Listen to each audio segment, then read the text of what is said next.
Okay, driving the Camry Hybrid. The car is very quiet. It's almost just like last year's model. It's quiet, composed, handles bumps very well. The Hybrid is the upper trim above the L and the LE and even the SE. It is the higher up trim. As you can see, the engine just turned on, and you could hear it because it's trying to charge the battery, but it still remains fairly quiet.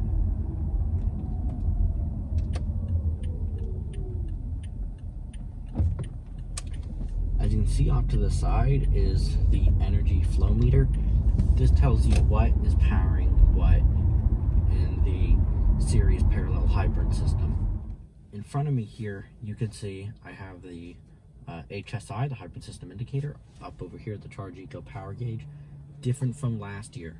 And the last year's took this HSI, similar to what you get in the Prius, and this new MPG gauge off to the right, and put them together.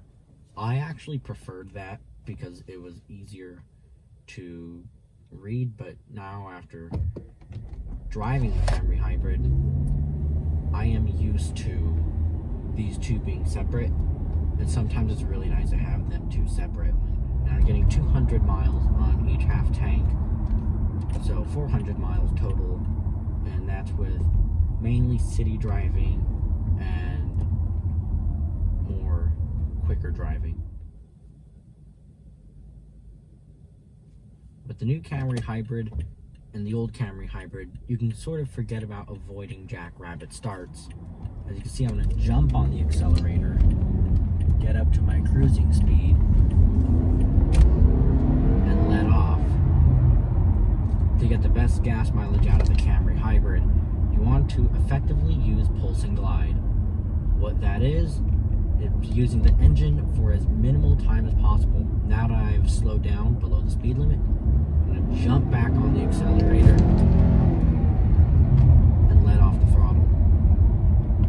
As you can see, the engine ran for a very brief amount of time and it speeds under 50 miles an hour. Now that speed has been extended. Last year it was 50 or 40, now it's 50. The engine will shut off, and you can see the force of the road. There are two motor generators, motor generator 1 and motor generator 2. It's motor generator 2 that is taking the force of the road and using it to charge up the battery.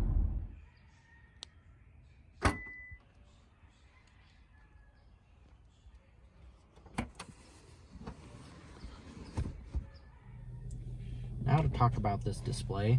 It's a 6.1-inch display. It's optional on the Camry Hybrid. The gas Camrys, with the exception of the L, do get this screen as standard, and then there are extra screens that you can, extra size screens that you can add on. And as you see here, you have your power and volume. You turn that down for copyright reasons. CD eject, display setup, audio with multiple sources,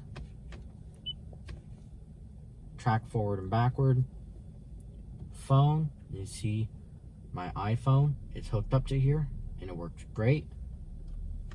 Car settings and a mute or pause button. Down here is the HVAC. They removed, I don't know if I talked about this already, but they removed the plasma cluster, so now you no longer have an ionizer in the car to freshen up the air. That is one of the few things that they got rid of in this year Camry Hybrid that last year's had. Last year's also had a rear seat pass-through in the back seat, 3-stage reclining rear seats, and a rear window sunshade. Those options are not available for the 2012 model year.